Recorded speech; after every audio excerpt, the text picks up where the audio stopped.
Jeff Gerwich here for Modern Tactical Shooting. Now this video is the complete history of SOPMOD Part 2. I'll be covering Block 2 and its use with Special Forces in Afghanistan.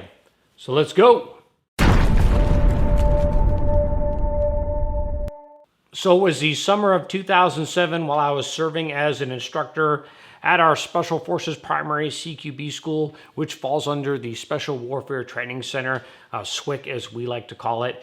Summer of 2007, we got issued all the SOPMOD Block II optics, everything except for the RIS-2 rail.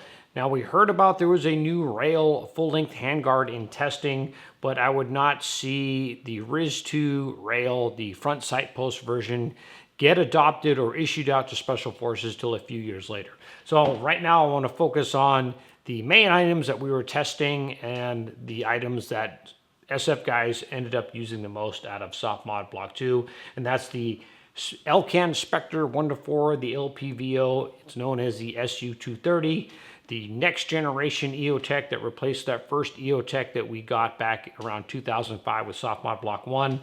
I'm not a big EOTech user, so I don't know the civilian model, but the EOTechs from SOPMOD Block I were replaced in 2007 with a new one. It's just known as the SU-231 and the LA5 IR combination with a visible laser.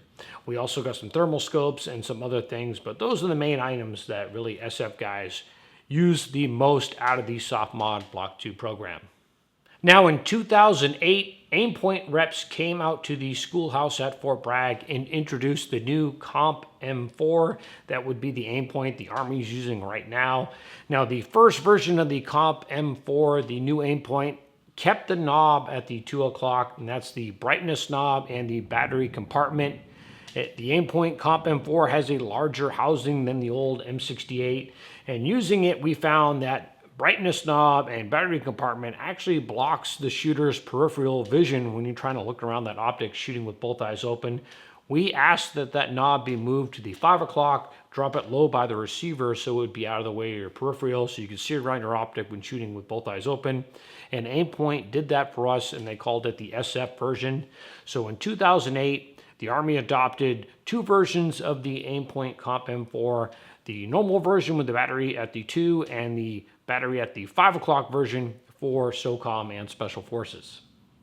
Now in 2012, SOCOM actually decided that Special Forces only needed one close quarter combat optic, and that would be the EOTech, so we actually turned in all our Aimpoint Comp M4s, the SF model with battery at 5 o'clock, into the regular Army so they could be distributed throughout the force. That's why you do see some regular Army soldiers with that SF model, again with the battery at 5 o'clock. But enough about the Aimpoint. I want to talk about what I think is the most vital and important item in the SOPMOD Block II kit.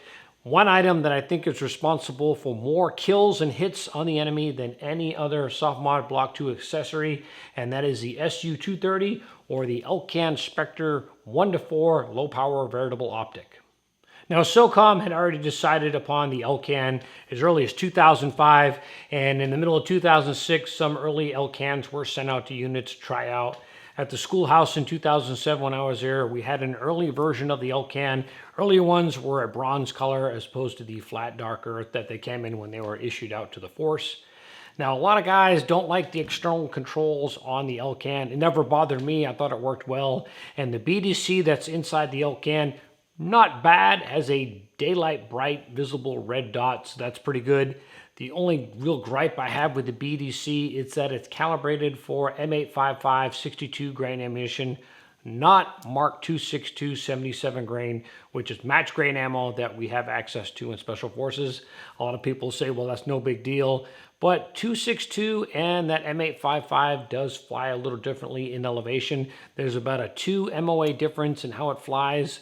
So what does that equate to? We'll say if you're engaging a 600 meter target, 2 MOA difference is 12 inches. So you can miss your target by a foot, depending on if you zeroed that LCAN with M855 and you just happen to be running Mark 262, you're going to be off. So you've got to take the time and zero it with the correct ammo on the gun that you're going to use downrange. That way you have a good estimation of where your actual BDC holds are at. So that's just one thing you had to, plan for with working with the LCAN. Now, one really cool thing that third group had, and I think this was Special Forces wide, is we had a advanced rifle marksmanship program that was started by a gentleman by the name of Scott Ford. Third Special Forces Group operator, tons of experience. In fact, anytime I have long-range military precision shooting questions, even though I've been through a lot of training myself, I look up Scotty Ford and I hit him up as a subject matter expert on long-range shooting. He developed an advanced rifle marksmanship program within 3rd Special Forces Group. The course basically taught SF guys how to use that LCAN on their 14.5-inch M4s and shoot out to 650 meters with that Mark 262 77 grain ammo. Now, some of you will say, why shoot out to 650 meters? You're not doing anything with the anemic 5.56 round. True, you can question, what does 5.56 do at that distance?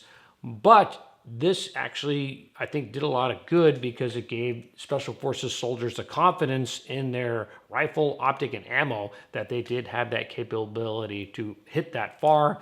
Now, the practical range is really around 500 yards, but if you can hit out to 650 yards in training, hitting out to 500 yards in combat or 500 meters is totally feasible with the M4, with that LCAN and Mark 262 77 grain ammo. Performance-wise, I don't think there's any other 1-4 scope out there on the market, even a modern one today that has the same forgiving eye relief as the LCAN and is as durable as that, SU-230 LCAN. They're basically indestructible. Now, around 2017, when I was getting out, I was hearing a lot of complaints by a lot of 5th group guys, actually, that their LCANs just weren't working right and nobody was using them. Well, you got to remember, the LCAN came out in the middle of 2007. So by 2017, you got to figure a lot of them were going down. Face it, those LCANs were being used year after year in Afghanistan. And when they weren't in Afghanistan on rifles, they were used in training, hard training. I wouldn't be surprised if some of the LCANs within Special Forces have 100,000 rounds on them. And during my career, where I saw the LCAN from 2007 up until I retired in late 2016, not once did the LCANs ever go back to the factory that makes LCAN for any sort of calibration, or LCAN reps never came out to service these LCANs. So they're getting beat to death on these guns, used in combat year after year. So no doubt after a few years, some of them went down. But I think if you put any other optic in the same conditions as the LCAN being used in combat year after year, being thrown around, used at the range, I don't think there's any other 1-4 optic that would have stood up as well as that LCAN 1-4. I myself, I ran an LCAN for 2 of my 3 tours in Afghanistan. Again, I don't think there's any other optic or accessory out of the SOPMOD Block II program that is responsible for more lead on target than that LCAN Spectre 1-4. Now, by 2015, my 3rd tour in Afghanistan, the LCAN was getting a little dated with its capability. Actually, I'll say a lot dated in capability, but I'll save that for a little bit later here in the video. Now, if the LCAN was the favorite optic of Special Forces soldiers, then the Mark 18 paired with the Surefire SOCOM suppressor was the favored setup for a lot of Special Forces in Afghanistan. Now, I know what you're thinking. Why did SF guys rock those Mark 18 shorties in Afghanistan when the enemy fights at range? Well, that has to do with it being paired with that SOCOM suppressor. Running a suppressor on a 14.5-inch gun is pretty long and unwieldy, and with optics, lights, and everything, a 14.5-inch gun can weigh upwards of 11.5 pounds. I know because I ran a 14.5-inch upper my last tour in Afghanistan with a suppressor. I'll talk a little bit more about that here in a minute. But the suppressor on a Mark 18, the balance is beautiful. Plus, you don't have the loud noise because it's running suppressed. You have 0 muzzle signature, and that suppressor cuts down on the felt recoil so you can really lay down the lead. And you can hit out to 500 yards with a Mark 18.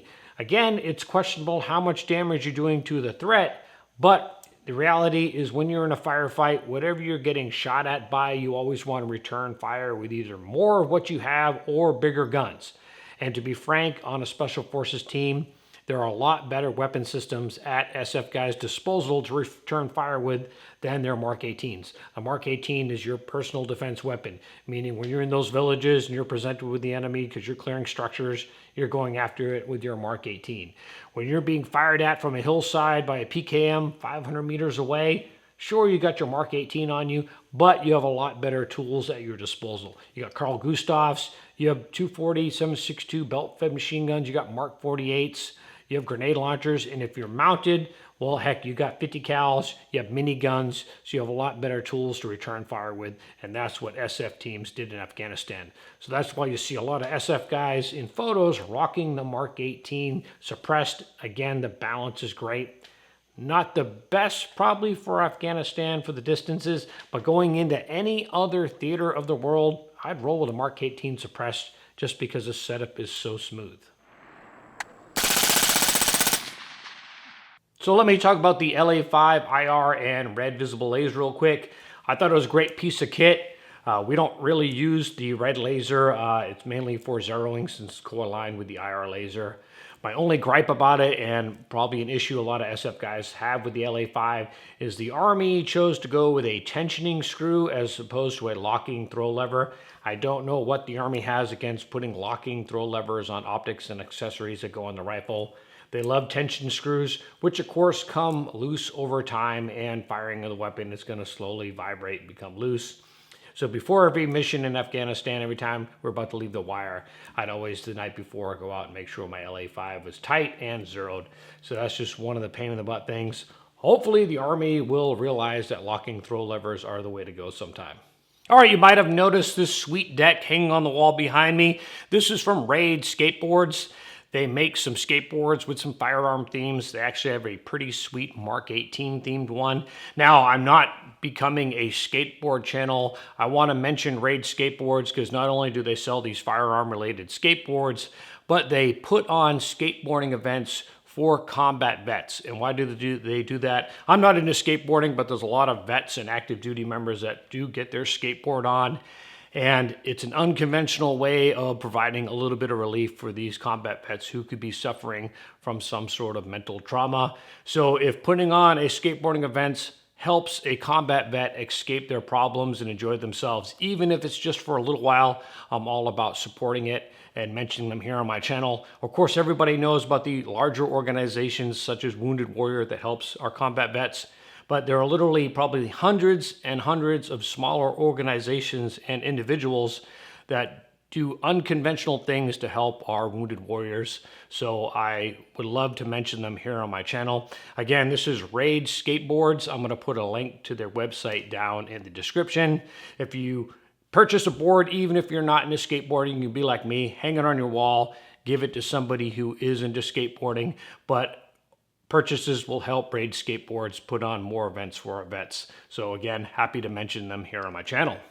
Now, in my opinion, there is one failure with the SOPMOD Block II program, and that is the white light. That SU-233, the first light was an Insight. It's an MX3. And the problem with that light, it cranked out a dismal 125 lumens at most, and it was using an incandescent bulb. Again, SOPMOD came out in 2007. Surefire had already switched over to using LED bulbs in 2006, yet here with the SOPMOD Block II program, we get an incandescent bulb on a very anemic 125 lumen light. Was not popular at all. So much so that 2 years into the SOPMOD Block II program, I think it was around 2009, 2010, we got a second Insight white light. This time it was an LED light, but the mounting bracket had a built-in toggle so the light can toggle up and down for some reason. Again, a turn knob so it would come loose so that white light would flop around, but at least it had an LED bulb. Again, most SF guys really weren't satisfied with it. You're going to see a lot of Surefire Scout lights and some other Surefire model lights on a lot of SF soldiers' weapons in Afghanistan and in training. And those Surefire lights were usually bought with unit or team funds just because guys did not like either version of the Insight light that came with SOPMOD Block II. There is one anomaly with the SOPMOD Block II program, and that has to do with the RIS-2 Handguard, both the front sight post version and the non-front sight post version. SF was getting the front sight post version around 2009. I did not get my first RIS-2 front sight post rail till 2012 actually, and by that time I saw Air Force JTACs already have the non-front sight post version, and I think around 2012 Ranger Regiment was adopting the non-front sight post version also. But I finally got one in 2012, the front sight post version, and it wasn't until 2015, my third tour in Afghanistan, that we got issued the RIS-2 non-front sight post version. I actually never used one. I stayed with my front sight post version gun. It was halfway through the tour. I'd already zeroed that rifle, and I'd been on multiple missions with that rifle. I wasn't going to put a brand new, unfired, untrusted upper on my rifle just to not have that front sight post.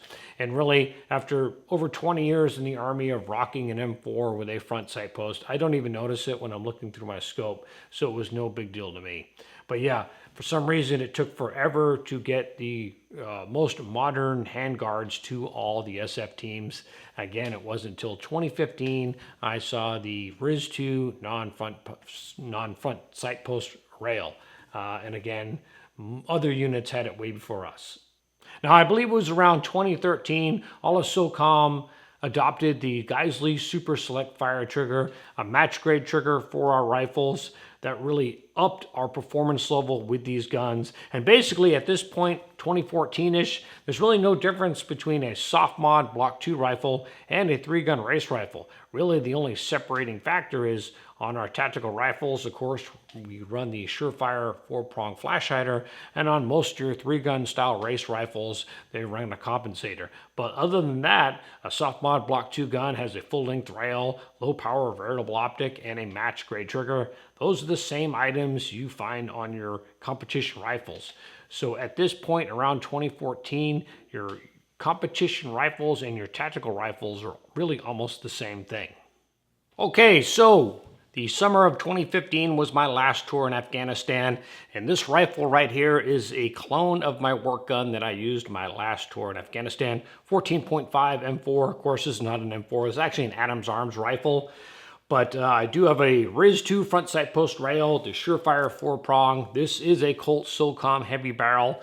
Now, all the accessories on this rifle, some of these I used all 3 tours in Afghanistan. The Arc Defense buttstock, the BCM grip, Arredondo magwell, these rail covers, and this BCM charging handle, multiple tours in Afghanistan, to include this Predator offset 45-degree mount, which I'll talk a little bit more about here in a second. And for 2015, the LCAN, that 4-power magnification, after 2 tours in Afghanistan and knowing what I was going to be doing in 2015, the commando mission, you're going out and you're hunting the enemy. I wanted more magnification.